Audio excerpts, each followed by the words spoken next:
nggak pernah memiliki karomah. Cuma keluargamu yang memiliki karomah. Tapi karomahnya ngibul alias syakhsiun wahmiyun khayaliyun, halusinasi.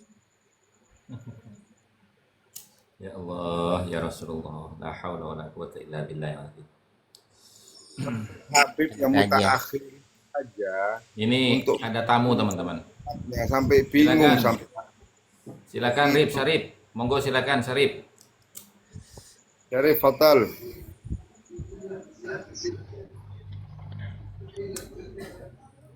Kok manggilnya Sarip Botol sih? Gimana sih Kang Cocot? Siapa yang bilang Syarif botol? tafadhol, Nah, masya Allah Nah, Kang oh, Satria. tolong. Oh, Ini Bang Syarif, Satria, ini handsetmu ini. Sarip Botol. Wah, parah ini. Monggo, monggo Syarif. Monggo Rip.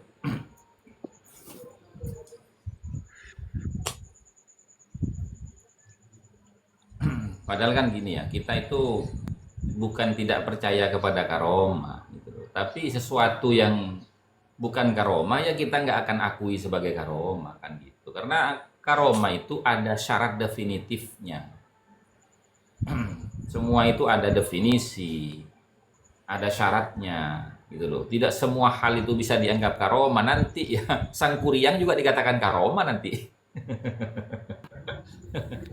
Ini Sarip ini jin ini Gus. Dia nggak punya pengikut, nggak juga ada ngikuti. Jin ini, jin Nggak Ifrit. mau ngomong. Ya sudah kalau nggak mau ngomong turun aja, ngapain di sini.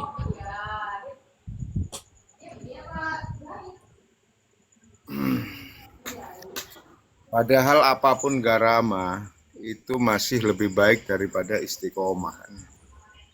Al garama khairum min alfi.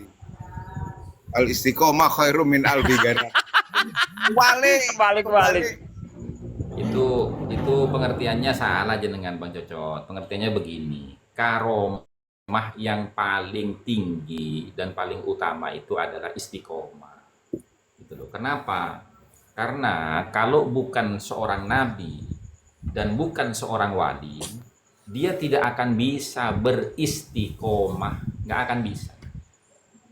Karena Apakah benar, Gus, karomah tertinggi itu istiqomah, gitu loh. berita-berita selama ini yang dibicarakan oleh Fafaraza itu di akun YouTube-nya itu ada beberapa, ya ada ribuan akun-akun cloningan atau akun-akun penyusup yang digunakan untuk para Ba'alawi ini untuk mengganggu dan menyerang protesis. Apakah benar itu? Iya, betul memang. Memang betul. Dari dulu itu. Dari dulu awal itu banyak. Kita itu sudah Kemudian ada. kemudian Kiai Said Agil Sirat itu ketika ceramah di Peloso bahkan didampingi oleh Habib Zain Baharun itu ya, di sampingnya kemudian ada abahnya Gus Kautsar, kemudian ada Kiai Marzuki Mustamar dan ulama-ulama yang lain. Nah, itu beliau mengatakan kisah itu bahwa mulai dari peristiwa 212 itu miliaran itu dananya. Iya. Itu dikatakan di sampingnya Buya Zen, Habib Zen bin Hasan Baharun itu. Buya Iya. saya panggilnya ya. Itu. Iya. Itu dikatakan secara lantang di depan para ulama, di samping para ulama bahwa budget yang dikeluarkan di gerakan 212 itu miliaran itu. Miliaran. Iya. Apakah Kan sudah- kok tidak dituntut ya Ibu Buya Kiai Said Agil Sirat kalau itu memang fitnah misalnya kan? Nah, Itu sudah terbongkar Kiai. Sudah terbongkar itu. Ya kan waktu Terbongkarnya 212 dari ini mana? rumah Kiai Agil Dari- Sirat di Ciganjur itu dikepung FPI kan. Mm-mm. iya. Itu terbongkarnya kapan Kiai? Terbongkarnya itu ya baru-baru ini kan terbongkarnya itu. Bahwasanya Dan kemudian- Anies Baswedan itu adalah agen daripada George Soros. Allahu Akbar. Termasuk yang kemarin itu apa namanya korupsi BUMN minyak itu siapa namanya? Riza Khalid. Silakan. Reza Khalid itu kan juga sama. Itu antek-anteknya George Soros itu. Tapi saya itu begini teman-teman, saya itu percaya kepada Gus Dur. Karena ucapan Gus Dur ini semuanya terbukti. Ya, semuanya terbukti. Dan memang apa yang diucapkan Gus Dur ini itu pernah diucapkan oleh para ulama-ulama yang lain seperti Ibnu Rusdi misalnya. Ibnu Rusdi itu mengatakan begini, "Idza aradta an tatahakkama fi jahilin." Kalau kamu ingin ya menguasai orang-orang awam atau mengeksploitasi orang-orang awam, fa'alaika an tughlafa kulla batilin bighilafi dinin. Maka kamu harus membungkus setiap kebatilan itu bighilafi dinin dengan kemasan agama. Itu dawuhnya Ibnu Rusdi itu. Nah, Gus Dur bicara begini, hati-hati setiap orang yang berpenampilan agamis lalu kemudian berperilaku arogan, itu hati-hati. Itu kata Gus Dur. Karena mereka ini sebenarnya preman bersorban, begitu. Berarti kita kudu hati-hati tuh sama Satria Kuda Putih tuh, rapi bener dandanannya. Ya betul. Kemudian ya, kemudian begini. Kadang-kadang Ada ada kimpil. narasi-narasi Cak Nun di setiap pertemuan Ma'iyah itu kok selalu terjadi gitu, Gus. Dulu tahun berapa itu ya? Jauh-jauh hari sebelum ada isu-isu polemik, belum ada, jauh betul. Ini Cak Nun selalu Ya, mengatakan begitu. Kan gini Kiai. Apa namanya? Buya Darda. Apa namanya? Umat Islam itu ya, ajaran Islam itu wabil khusus dari sisi ilmu mantik, badi, balaghah, bayan, ya kan? Itu semuanya kan syarat dengan psikologi bahasa, psikologi kebudayaan, psikologi orangnya, masyarakatnya gitu. Nah, sehingga para kiai-kiai itu bisa membaca kalau orang bergeraknya seperti ini, lalu kemudian yang digembar-gemborkan ini, pasti tujuannya ini. Kebaca, Kiai. Nah, Iya, cuma kita-kita ini kan wawasan pengetahuannya nggak sampai ke sana. Gitu. Iya. Gitu. Ya, akhirnya kita jadi boneka ya. Jadi bidak catur. Iya. Nah, kemudian orang-orang yang lemah wawasan pengetahuannya itu, ya kan, selalu terhalang dengan apa? Jangan suudon. Loh, suudon itu harus, Pak. Kalau memang ciri-cirinya ada. Tapi menuduh jangan. Gitu loh. Makanya kiai-kiai dulu itu ketika menyampaikan suudonnya kepada satu kelompok, dia tidak langsung menyebut nama kelompok itu. Tapi apa? Tapi membuat satir gitu loh. Yes. Maksudnya paham nggak? Ini Gus ya. Seperti organisasi bajingan gitu ya, dauhnya Gus Dur itu. Iya. Satir itu. Nggak langsung menyebut namanya gitu loh. Nah, itu supaya kita tidak masuk ke dalam apa namanya delik tuduhan gitu loh. Ya, Dalam fikih kan begitu. Undang-undang ITE juga kan itu kan merupakan jawaban atas tuduhan-tuduhan yang belum bisa dibuktikan itu. Makanya kalau saya ini kan jujur ya Gus ya, saya nggak pernah namanya mau nyaci maki mereka itu di ruang-ruang begini ini. Ngomongin Habib Iblis, Habib Jahanam itu nggak pernah. Seiblis apa? Seiblis apapun, sejahanam Kang apapun. Satria, minum vitamin dulu, Kang. Minum vitamin dulu, Ustadz Satria Kuda Putih. Ada vitamin nggak di situ? Udah, pakai ini apa namanya? Oh, bagus-bagus di sini vitaminnya. Kenapa? Karena memang ini dawuh ulama kita loh. Ulama kita itu benar kata Gus Hasan tadi, pakai bahasa-bahasa satir ya. Sindiran yang pedas gitu. Ya, saya juga gitu. Maka saya nggak pernah biarkan Habib itu jahanam dengan sendirinya, jadi iblis dengan sendirinya. Nggak perlu kita katakan iblis. Benar. Kok repot-repot? Ya nggak kita katakan iblis juga, memang Habib itu iblis kok. Kalau bukan iblis ngapain mereka ngaku-ngaku lebih mulia? Emang ada yang lebih iblis dari iblis selain Balawi? Ya cuma Balawi ini. Itu loh. Tapi kita nggak perlu mengatakan Habib Balawi iblis gitu loh. Jaga lisan kita. Jaga marwah ulama-ulama Nusantara. Gitu loh. Lo bener gini loh Kang Faru Roji, ya kan? Mereka itu kenapa saya katakan itu manusia paling biadab itu Balawi? Ngaku cucu Nabi jadi pelaku sodomi. Itu manusia paling biadab ya klan Balawi ini. Emang ada yang lebih biadab dari Balawi? Tapi kita jangan mengatakan Balawi biadab, sebiadab apapun. Biarkan mereka biadab dengan sendirinya. Allah juga udah tahu kok memang mereka itu diciptakan jadi makhluk-makhluk paling biadab, paling laknat, paling terkutuk kok. Itulah Balawi. Maka kita nggak bisa menyadarkan mereka. Jadi kita nggak perlu ngotori mulut kita dengan ujaran kebencian, delik undang-undang ITE, ngintip terus, ya kan? Kemudian ini juga bakal ditiru sama anak cucu kita, saudara. Begitu. Begini Kang Satria ya. Berangkat dari semua yang disampaikan oleh Kang Satria Kuda Putih ini sudah cukup ya membuktikan bahwa memang ada konspirasi ya, konspirasi secara faktual di dalam masalah polemik nasab ini. Karena ini kemudian memunculkan perdebatan tanpa akhir. Sampai detik ini dari awal terjadinya polemik. Kontroversi ini mencuat secara luas ketika beberapa pihak mempertanyakan validitas silsilah keluarga Ba'alawi di Nusantara ini kan.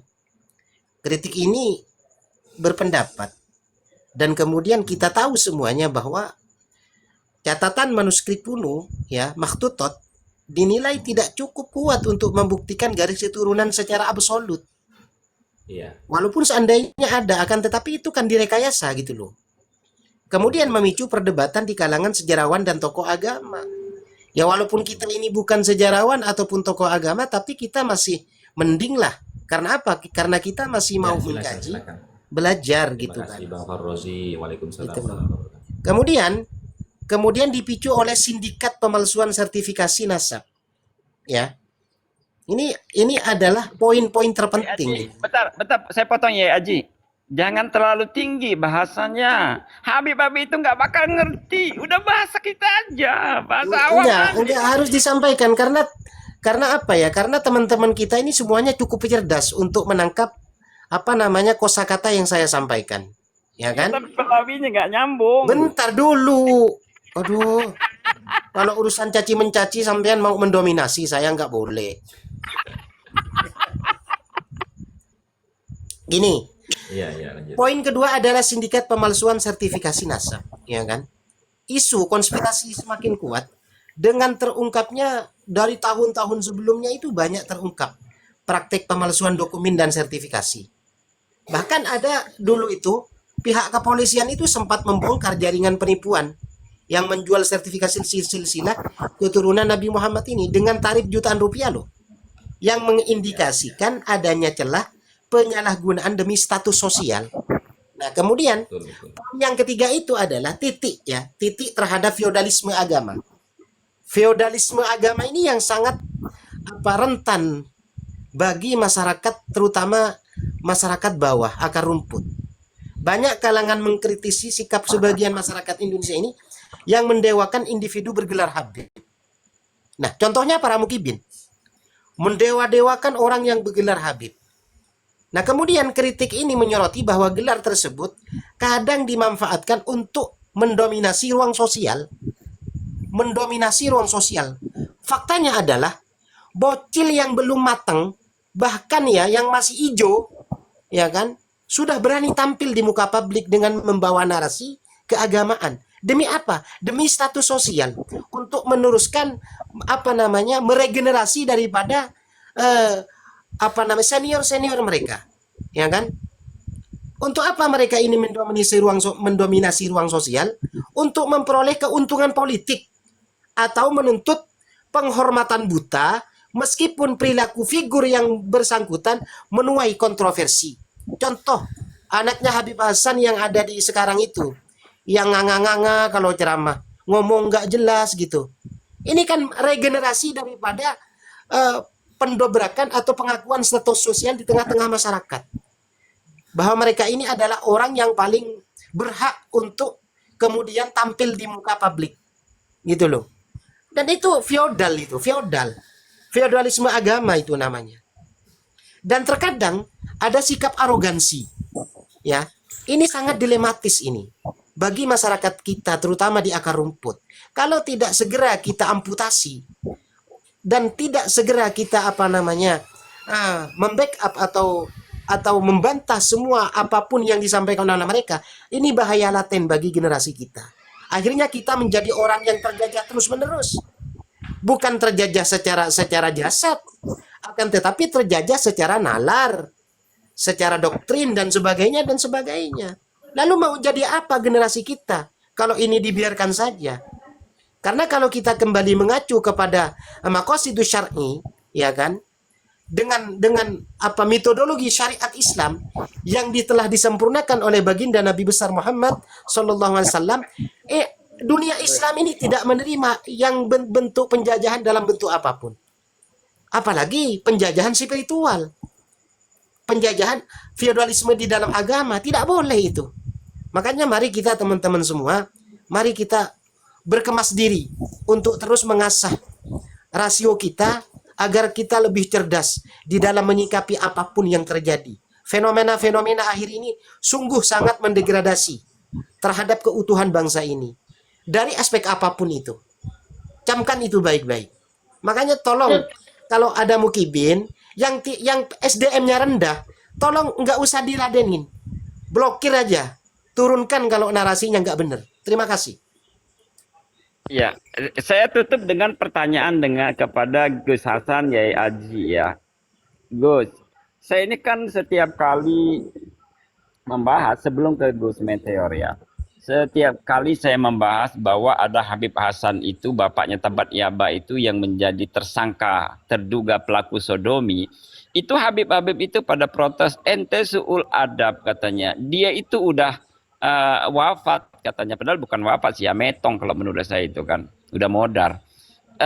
Saya itu katanya su'ul adab. Kenapa orang yang sudah mati begitu kasusnya diungkap-ungkap katanya. Nah, menurut Gus Hasan, apa betul kita tidak bisa mengungkapkan kebenaran fakta bahwa bapaknya Tabat Yaba itu pernah menjadi terduga pelaku sodomi, bahkan dilaporkan ke Polres itu udah 11 wali santri yang melaporkan.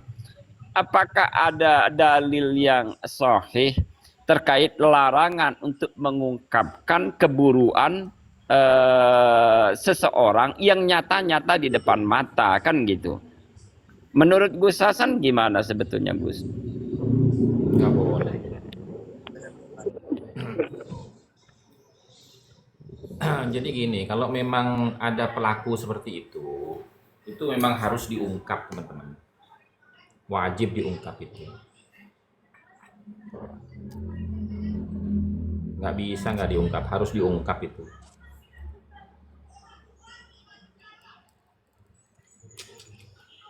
Ya karena mereka yang minim literasi sejarah itu kan mereka hanya mengatakan kok baru sekarang dipertanyakan tentang keabsahan nasabnya Habib Ba'alawi. Kok baru sekarang? Mereka kan buta literasi sejarah, ya kan? Polemik seputar nasab Ba'alawi ini yang terjadi di Indonesia ini sampai sekarang ini dimulai sejak tahun 1910-an sampai 1930. Itu loh. Itu berapa tahun? 10 sampai 30. 30 tahun kan? 20 tahun. 2 tahun. Berapa? Yang terjadi di situ.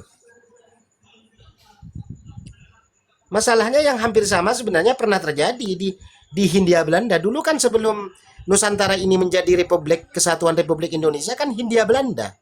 Karena memang dikuasai oleh para penjajah Belanda. Dan polemik itu terjadi diawali pada tahun 1910 sampai 1930 itu. Dan diawali ketika itu pada 17 Juli tahun 1905 itu loh di Batavia.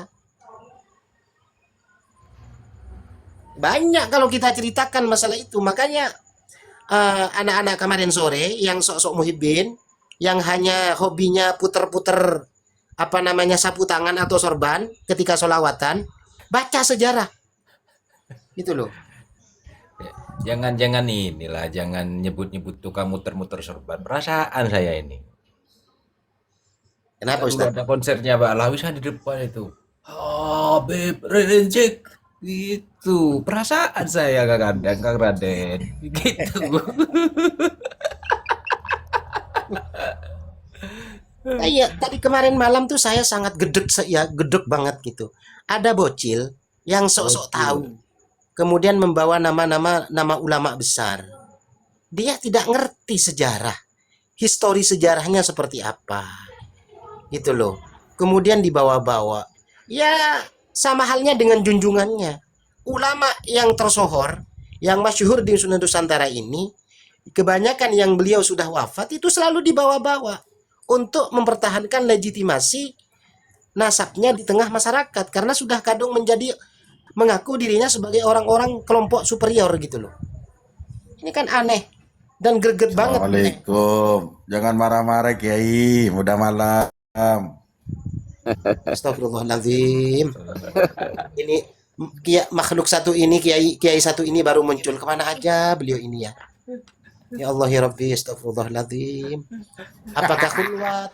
Apakah humul? Apakah karena tidak bisa bergerak dengan yang ketiga gitu ya? Asik, asik, asik, asik. Sponsornya rokok Dores 575. Madores.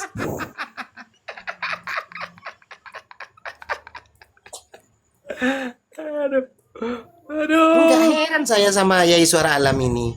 Menghilang begitu lama. Alasannya apa kira-kira itu? Apakah sibuk dengan pekerjaan? Apakah memang tidak diintimidasi oleh ibu negara yang ketiga atau yang kedua atau yang pertama? Rogi saya Kiai, Rogi lemari melencak deh kabar ke. Desok saya mikir mah. Ya simpan dulu lencaknya itu. Nanti pada saatnya ketika sudah ada, sudah jadi baru dikeluarin gitu loh. Aduh, pala. Apakah ganti HP? Kan rap saya, kan rap ke lencak ke kan rap ke. Enggak, saya ini nanya, tolong dijawab. Dijawab secara spesifik biar tidak bias ya. Ah, apakah HP-nya disandra? Bias. Apakah HP-nya disandra?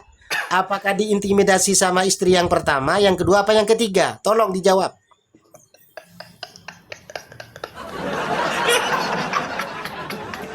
Ada wah. Waduh pak ketiga sih. Waduh pak keempat gitu remes ini tuh lah malah. Lencak itu kalau tidak berkaki empat tidak akan stabil ya. Langgan nah. Kan rap kok sih. Astagfirullahaladzim. Ujang itu khasnya ujang. Ujang. Gara-gara licak. Gara-gara amben sudah disediakan tidak jadi dimakan rayap. Ujang jadinya ujang. Ada. Mas Ojeng, Mas. Aduh, la ilaha illallah. Jadi apa yang dikatakan Kang Satria di situ ya, kalau sampai tidak boleh kita mengungkap fakta-fakta sejarah, ya apa gunanya Sebentar, Al-Quran teman-teman. itu? Sebentar teman-teman. Ini saya kok kehilangan file ini gimana caranya ini? Kok hilang file saya ini? Tuh lah. Kenapa hilang? Yang mana hilang tuh Gus? Ini file saya ini. Sudah selesai semua ini mau saya kirim ke percetakan ini. Cek kasaan Yai Suara Alam tartir ngatir obung semar-semir gede. Semir bulan putih kapi semir. Ngarae pakon bi rajin senomor terlo itu. Enggak. Saya sebenarnya ngajar lagi nih Gus Hasan noro sukuni itu. Saya enggak suka ikut-ikutan orang saya. Saya punya style sendiri.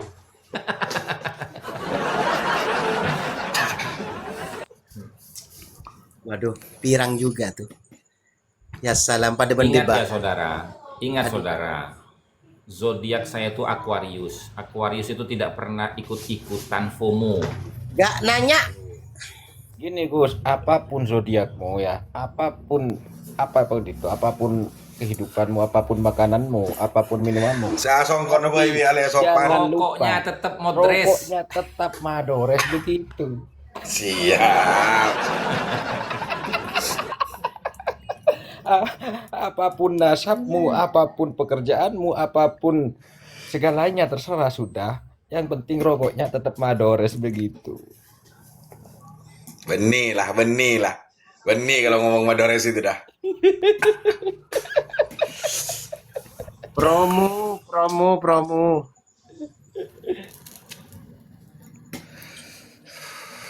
Iklan sebentar. Tapi enak itu Gus. Saya sudah ngabisin 2 pres itu. Enak itu. Ada Ya makanya mulai sekarang ini ya, teman-teman sekalian. Kita itu bukan tidak percaya dengan barokah. Bukan tidak percaya dengan para aulia. Bukan tidak percaya dengan karomah. Akan tetapi yang menjadi tolak ukur di sini adalah kita harus berpikir rasio kita itu harus betul-betul diperbaiki ya. Sebelum kita mendatangi haul orang lain, lebih baik kita itu, alangkah baiknya itu harus menghauli leluhur-leluhur kita. Mulai dari kedua orang tua kita sampai kakek nenek kita ke atas. Karena mata rantai barokah itu ada di situ sebenarnya. Walaupun barokah yang ada di ulama atau aulia-aulia itu memang ada, memang betul. Tapi secara tata tertib itu kita harus realisasikan dengan baik tata tertibnya gitu loh. Wudhu saja ketika tidak tertib itu tidak sah teman-teman. Itu kalau kita memandang dari sisi kayak apa fikih, itu di dalam masalah wudhu saja ya. Furudnya wudhu itu kan ada 6. Yang terakhir itu kan tertib. Kalau tidak tertib, wudhunya juga nggak sah. Demikian pula dengan amaliyah. Apalagi amaliyah furu'iyah. Gitu loh. Jadi nggak usah lah. Sekarang ini mari jaga tata tertib ya. Dahulukan leluhur-leluhur kita. Kalau memang ada kesempatan silahkan Anda mau kemana saja. Itu saja sebenarnya. Nggak usah terpengaruh, terhipnotis, ya takjub dengan brand, dengan apa namanya, dengan promo-promo yang baleho di tengah jalan. Nggak usah. Utamakan leluhur kita, utamakan orang tua kita, kakek nenek kita, baru setelah itu Anda melangkah keluar. Jangan kebalik. Haul si fulan datang, biar ngutang itu dipaksa.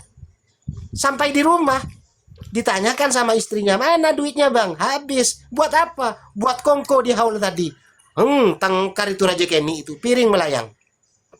Gara-gara datang haul, orang yang tidak pasti, dan tidak ada ketersambungan dengan kita. Itu loh. Pengalaman. Ya, berangkat dari pengalaman. Oh, kalau Makanya tidak ada iya. pengalaman saya tidak berani berbicara, saudaraku.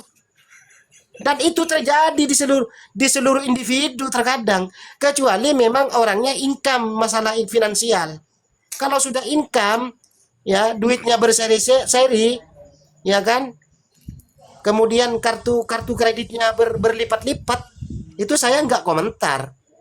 Kalau sekelas saya datang ke haul si fulan karena branding, karena udah baca Quran aja di rumahmu, sungkem kedua orang tuamu, ziarahi kakek nenekmu, selesai dah.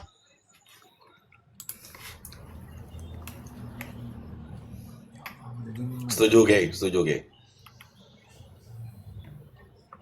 Kan gini, kita kadang buat haul, hadir ke haul yang jauh-jauh. Kan. Kadang juk bujun tibi tak teman haul dan tak teman rebain pen malam Jumat itu. Ya. Itu Itu fakta itu. sepele itu. Fakta itu. Saya itu ketika pulang ke rumah, kan saya di tempat istri kan. Saya selalu tanya oleh orang tua sama bapak dan ibu. Malam Jumat jangan tak rebe. Gitu. Ya. Jadi Betul. disuruh buat rebahan meskipun hanya secangkir kopi. Begini loh Ustadz Meteor. Di dalam Al-Quran, entah saya lupa surah apa itu, ayat berapa lupa. Tapi saya hafal teksnya aja ya. Mohon maaf. Allah itu berfirman di dalam Al-Quran, Anishkurli wali walidaika ilayyal masir. Anishkurli wali walidaika ilayyal masir. Ya kan? Maknanya Gus. Kenapa? Anishkurli wali walidaika ilayyal masir. Hendaknya Manai. kamu itu bersyukur kepadaku dan kedua orang tuamu. Wa ilayyal masyir, karena kalian itu akan kembali kepadaku. Nah, itu bersyukur kepada Allah itu sudah jelas. Kalau kita tafsirkan ini dari beberapa perspektif ulama mufassirin dengan berbagai macam metodologi dan metode. Bersyukur kepada Allah itu setiap perbuatan baik yang mendatangkan maslahat itu bentuk syukur kepada Allah. Nah, bentuk syukur kepada kedua orang tua, apakah cukup hanya kedua orang tua? Tidak. Di situ sebagian ulama menafsirkan kedua orang tua itu ke atas. Masuk ke atas juga, kakek nenek, buyut gitu loh. Di mana letak syukur kita kepada orang yang melahirkan kita? Kepada orang yang melahirkan kedua orang tua kita, kepada orang yang melahirkan kedua anak kakek nenek kita. Apa bentuk syukur kita ini? Itu loh. Padahal nantinya akan dimintakan pertanggungjawaban bakti kita kepada kedua orang tua kita dan kepada leluhur kita. Karena ilayal masir. Gitu loh. Kalian ini yang merasa sok pinter, yang mukibin, leluhurnya enggak diteliti, enggak dibela, enggak disyukuri, enggak dimintakan ampun. Justru orang-orang yang jauh, yang kalian enggak kenal, yang enggak punya apa namanya, enggak punya kontribusi secara keilmuan terhadap kalian bela-bela, kalian sanjung-sanjung. Bahkan kebutuhan di rumah disepelekan demi untuk mendatangi haul mereka. Botol enggak itu? Botol itu. Makanya malam Jumat dinamakan rebe. golin. Malam Jumat rebe enjong. Itu pesan orang tua itu. Meskipun hanya secangkir kopi dan sebatang rokok. Rokok Dores pastinya.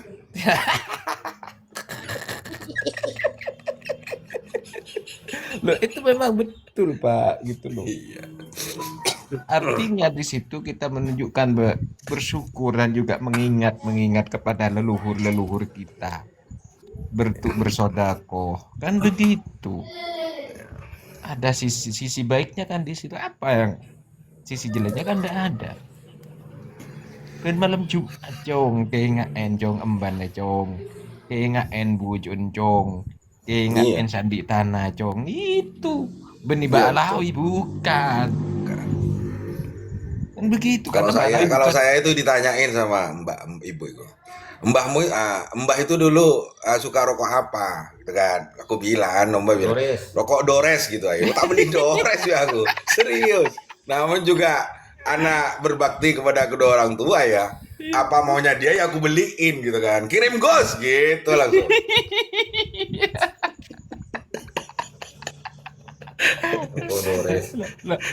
Artinya pesan-pesan orang tua kita dulu, guru-guru kita dulu, bujuk keingaen benih Habib, benih Baklawi itu, karena memang mereka tidak punya kontribusi besar, tidak ada apa-apanya di negeri ini, di tempat ini.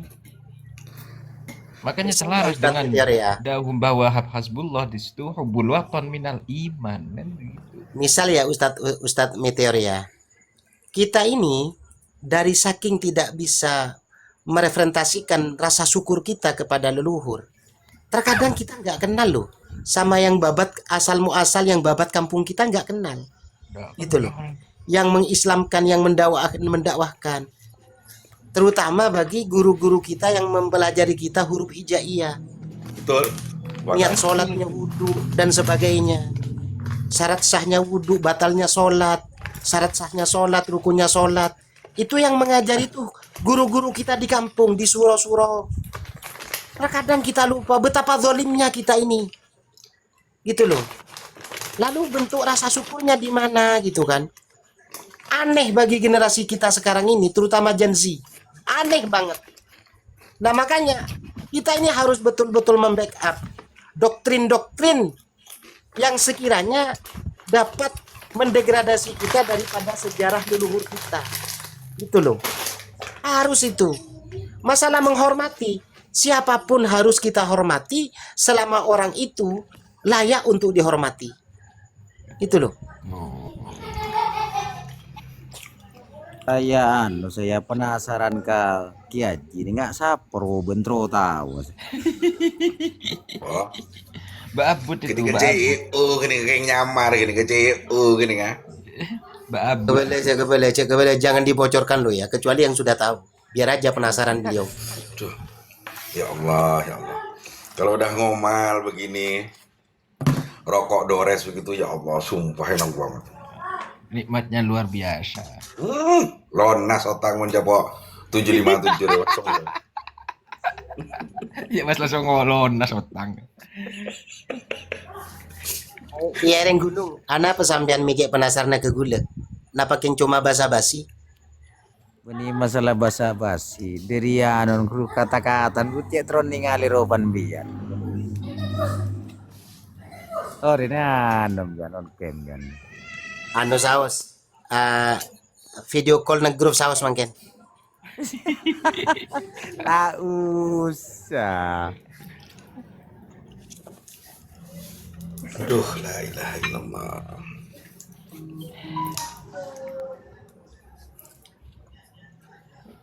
Sekarang kan lagi ini flyer-flyer apa? Hall Solo rame mat. Apa Hall Solo itu? Siapa yang mau di Sebenarnya kalau dari tahun ke tahun kan sudah berkurang gitu kan. Mereka rame itu kan mereka juga punya yang punya travel kan juga mereka toh. Woro-woronya kemana-mana toh. Artinya itu kan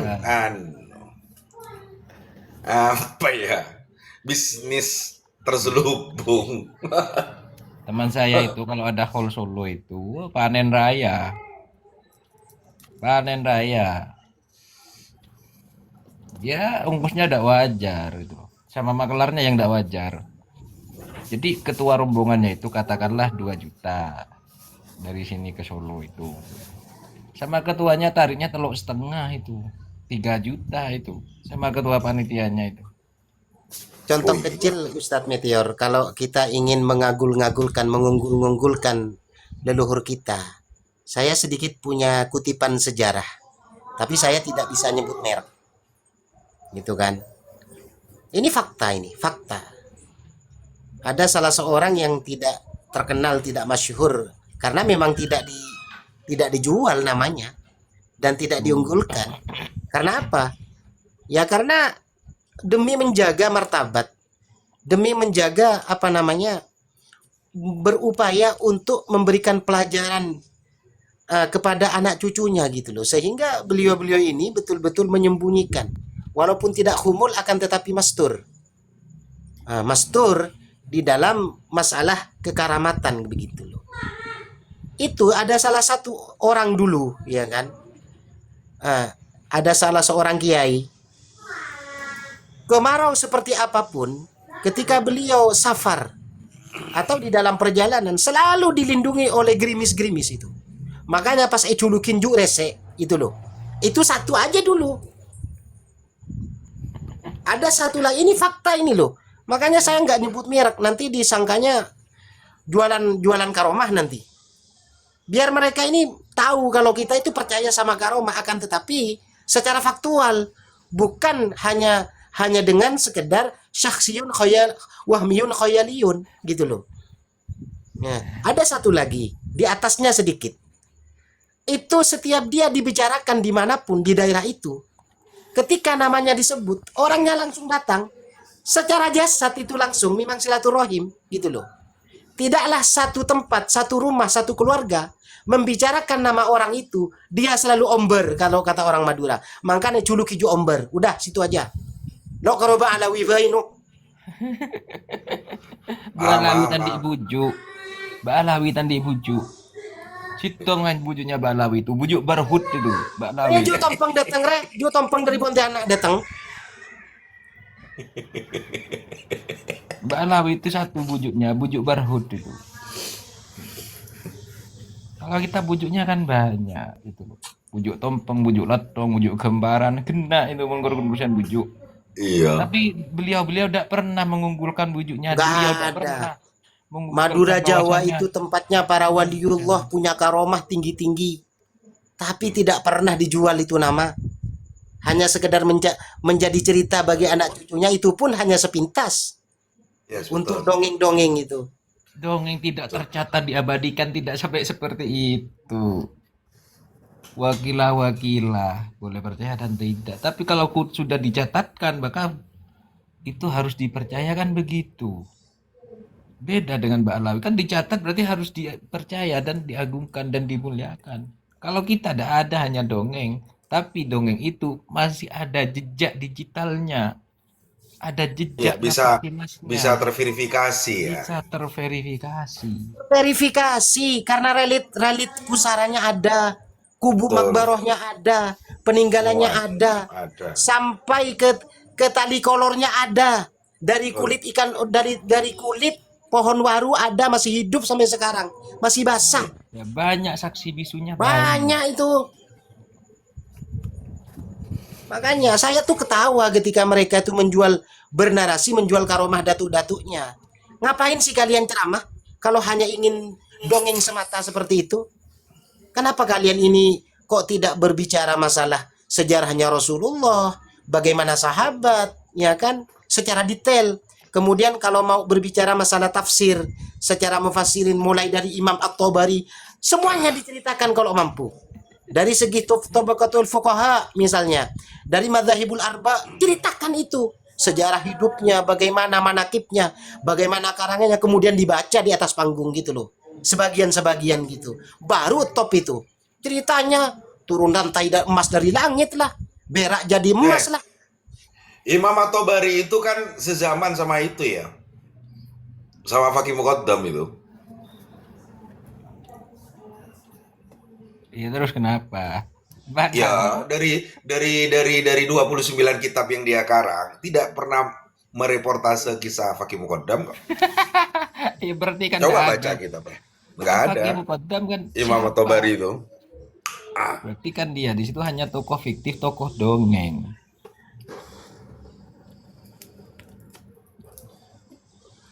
Kok mau dihole? Orangnya gak jelas kok mau dihole.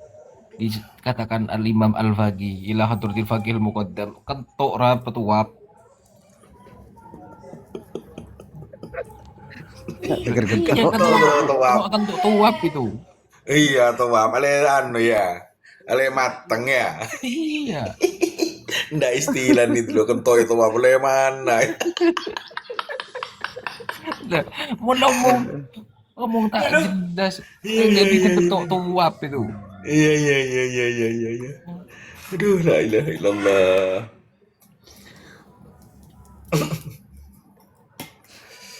Terus saya kerong kaki Raden saya. Dengan bangganya kibin kata ila hadrati wa ila syekh fal faqil muqaddam. Siapa Faqih Muqaddam itu? Mana jejak digitalnya? Mana jejak napak tilasnya? Tidak ada napak jejak digitalnya kan tidak jelas kok. Mana orang budi bodoh-bodohin oleh kaum ini.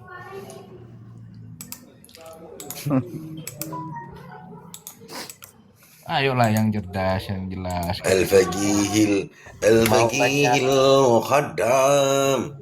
Mau baca Al-Madkhal nggak jadi. Ada mah ceramah. Mau baca Al-Madkhal nggak jadi gara-gara Gus Hasan diam terus, saya yang ceramah. Ngalor ngidul kemana-mana. Ini saya nyari file saya ini kok hilang gitu loh. Di sampah file sampah coba. Di file sampah. Ya dia ceramah melolo. Ada saya kira siap lagi tak pergi buru aduh tak pak depak ring. Ya makanya mun koriknya masih stagnan di filenya Kiai. Kalau koriknya stagnan di filenya mau kita tuntut bagaimana? Nanti marah-marah. Karena beliau kan spaning terus karena lama udah nggak keluar-keluar, nggak nyembur-nyembur itu. Apa ya Ah. Oh, Pak ada, Pak lah. Nyembur-nyembur itu kasih tamis ke Aji. Apa nih kan begitu koma Zaidun apa Gele nih situ abahas moso kuda putih gitu loh. Ya saya diem dengarkan kan gitu loh. Kebetulan alasannya filenya hilang. Akhirnya Memang iya. Memang iya. ya nanti kalau misalnya kita interupsi, marah-marah, sepaneng, garuk-garuk kepala, Mana ada. Ayo mulai, langsung mulai saya. Nggak pernah itu sampai. usap-usap hidung, padahal bukan hidungnya yang Sampian itu hanya menutupi bahwasannya dari tadi itu sampian ceramah terus, tidak dimulai-mulai pengajian ini nutupi dengan begitu sampian. kan nyerang balik Pas kan, saya nyerang kena balik itu. dasar nyerang balik kan dia kan untuk menutupi Kok bisa kestagnan, nyerang balik dia. Wong tadi sudah jelas, oh ini suratus suhrati wal istifadati bin nasab ya. Terus sampian komen, ada taping di bawah komen, gitu kan. Salatullah ala Tohal komat Yamani. Yamani komat selawat Itu Yamani Cecep Gojlak bilang apa benar Kanjeng Nabi dari Yaman. Makanya saya baca Salatullah ala Tohal Begini, apa namanya? Yamani. Banyak ulama-ulama kita itu yang Assalamualaikum, tidak Gus. jujur. Banyak Waalaikumsalam.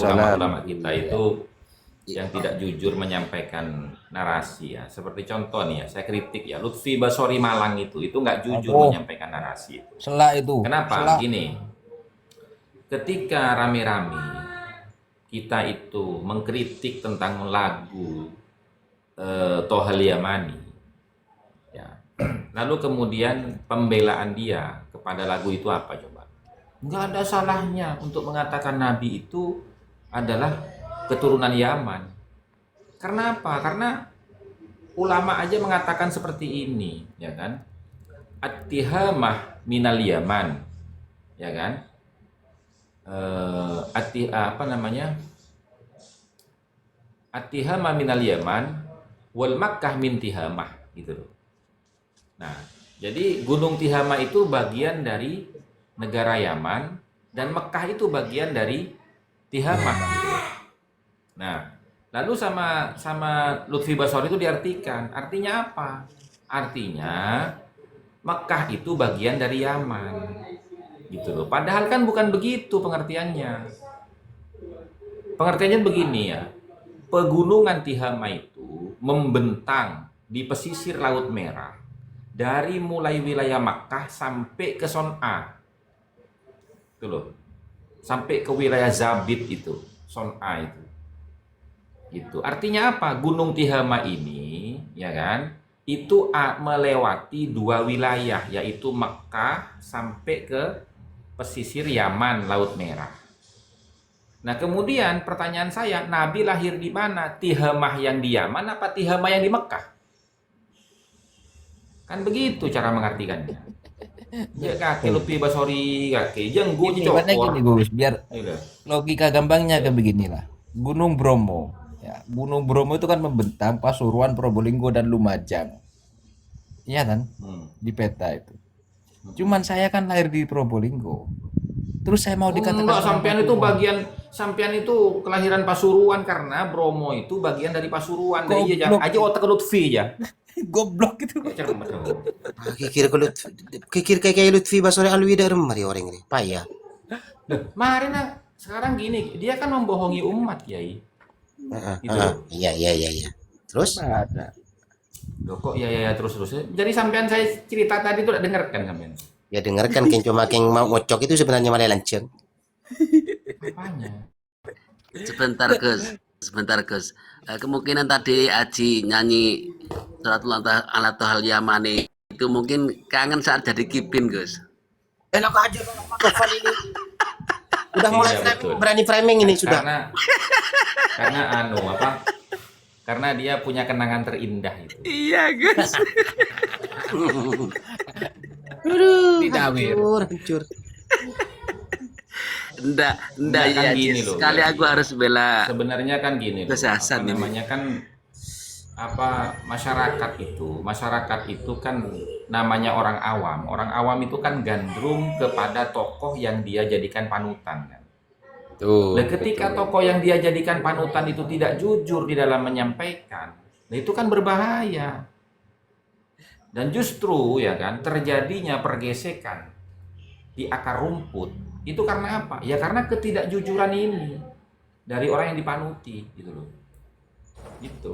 Bener Gus, kata Yai Said Agil Siraj yang di pelosok itu. Ulama itu harus jujur terhadap keilmuannya. Nah, iya memang. Makanya. Kalau enggak jujur terhadap keilmuannya, kalau diundang enggak usah diamplopin katanya. Iya memang. Iya memang. Betul ya, betul. Lah, makanya kayak Said di situ beberapa kali ceramah ketika orang masuk NU mau jadi pengurus ya di NU dari tingkat paling akar rumput sampai PB ya, minimal untuk kelas MWC NU bisa baca Sulam Taufik itu. Iya. Kalau tidak bisa itu jangan masuk, coba-coba masuk jadi jajaran pengurus. Iya. Ad-Dibai harus hafal, Al-Barzanji harus hafal, Al-Burda harus Al-Barzanji hafal. Itu kalau Tanfidiyah itu Kiai. Kalau Tanfidiyah PB. Surya Gus. Yang disemprot Surya Gus. Aduh, tahu Surya aja. Pah beda orang Surya pakai ngocah abe berisi guru nih NU. Surya apa? Surya papan tekai. Papaan sengor. Buru bahasan Minimal meteor. untuk Oh, Tanfidiyah di mana di PC bawah-bawah itu minimal lah bisa baca Sulam Taufik itu daunnya ke Said gitu. Mengapa begitu? Biar tidak sengklek otaknya. Kalau tidak bisa apa, tidak bisa ngaji, tidak bisa baca kitab kuning, terus sok-sokan mau jadi pengurus PC, menjadi nyalonkan ketua Tanfidiyah, kan selak akhirnya gitu loh. Selak kepikir, selak nang legen itu. Selak nang legen dah akhirnya. Terus coba senan. Sehingga ketika ada permasalahan nasab ini, mereka tidak mau tahu, artinya tidak mau membuka, tidak mau bersuara untuk membuka keilmuan, tidak mau menerima terhadap keilmuan, karena memang taklid buta kepada kaum babi celeng ini. Iya. Tak bolan selak bareng proposal Meteor.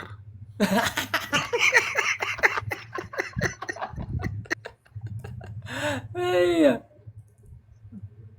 Ketua Tanfidiyah di PC itu ya minimal katanya Kiai Said itu bisa baca kitab kuning, bisa Sulam Taufik, Fathul Qorib. Karena memang kelasnya PC begitu. Berarti kan beliau menganalogikan seperti halnya tatanan di pondok pesantren. Ibtidaiyah berarti Fathul Qorib. Kan begitu. Senawiyah naik ke Fathul Muin. Aliyah naik ke Fathul Wahab. Itu kan sama tatanannya. PC bawah berarti dianggap masih ibtida kan begitu. Sekarang terbalik ya Ustadz Meteor, terbalik. Yang di PC sama yang di MWC justru yang menguasai Fathul Wahab. Sedangkan di PP beneran loh. Di PB sibuk proposal sama sibuk tanda tangan kan begitu. Tapi kalau sudah jadi Habib, buka kitab Fathul Izar aja. Jangan Fathul Izar, kasihan hostnya kalau Fathul Izar itu. Ini halus banget Ustadz Noval nih. Ustadz Ahmad Noval halus banget. Mau nyindir hostnya mulai dari Fathul Izar dia. Jangan framing loh Yai. Bukan framing tapi tujuannya saya sudah tahu kemana. Inilah teman-teman ya, kekurangan warga NU itu ya seperti itu, hanya bisa mengkritik tapi tidak bisa memberikan solusi. Nah itu.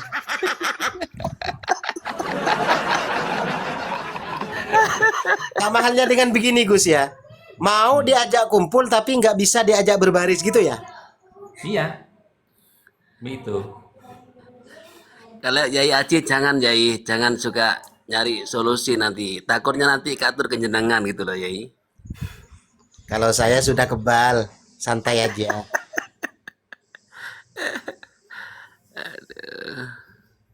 Allah. Ya dari dulu kan begitu, hanya mengkritik sana, mengkritik sini, tapi tidak bisa memberikan solusi, kan gitu kan. Ya, yang penting kritiknya kan kritik membangun, Gus. Bukan, maksudnya gini loh Kiai, ketika mereka itu mengkritik, ya kan, mengkritik Kiai Imad itu membuka kajian tentang masalah batalnya nasabah alawi. Solusinya apa? Apa solusinya? Nggak ada. Lah makanya, kengkaro bentak tak ngolah. Tidak ada mereka itu. Andaikan mereka betul-betul mempunyai tanggung jawab ya. Terus pertanyaan saya begini, pertanyaan saya begini ya. Kasih Pertanyaan saya solusi.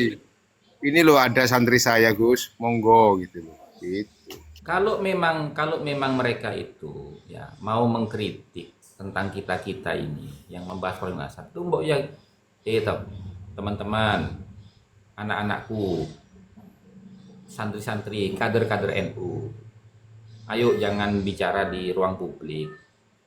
Ayo kita kumpul bersama. Saya sediakan ruangan untuk bahsul masail bersama. Kan itu solusi.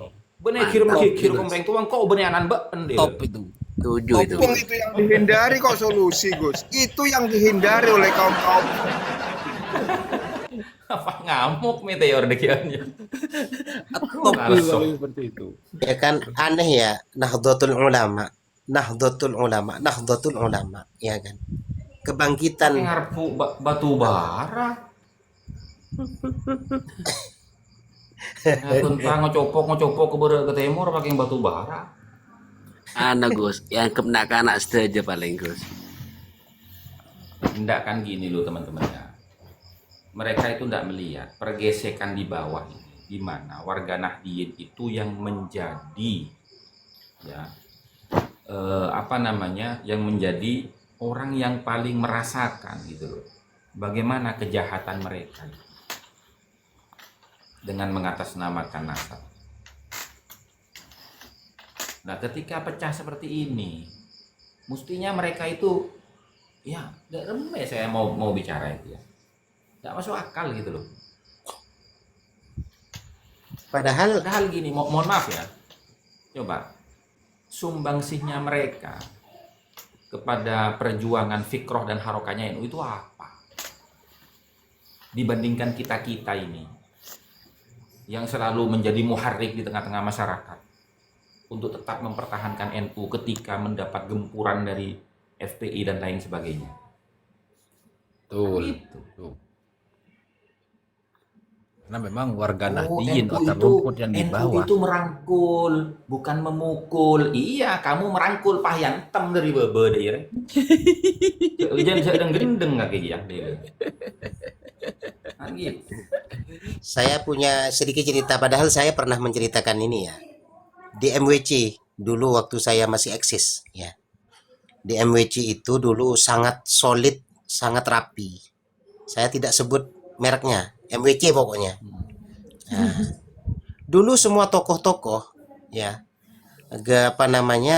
generasi NU, warga Nahdliyin, terutama tokoh-tokoh NU-nya itu bersatu padu betul-betul. Ada Lailatul Ijtima. Tiap malam Senin tuh Lailatul Ijtima. Ya kan? Ada tahu. Ada iya, yang lain belum tahu Gus. Belum. Saya cerita sebentar. Nah, Lailatul Ijtima aja begena wajah aja. Lo tahu sedikit lang mulu terus. Iya. Ada ijtima mulu. Iya. Iya kan termasuk program untuk menjalin silaturahim sesama Nahdliyin kan Lailatul Ijtima. Iya, lo Mengupas tahu tentang terus kehidupan kan. lanjut poyolang boleh. Iya. Lala. Nah, di dalam solidnya para tokoh-tokoh NU di tingkat MWC ini kemudian terdegradasi dan terpecah. Karena apa? Karena ada sentimen kepengurusan, akhirnya datanglah FPI itu. Nah, disitulah pecah sehingga sebagian daripada tokoh NU itu ada yang lari kepada FPI. Karena apa? Karena untuk menandingi NU. Akhirnya pecah sampai sekarang itu. Tidak ada selesainya. Karena apa? Beda manhaj sudah. Itu loh. Sehingga kesolidan itu sekarang menjadi tercerai-berai. Walaupun ia bersatu ya semu cuman gitu.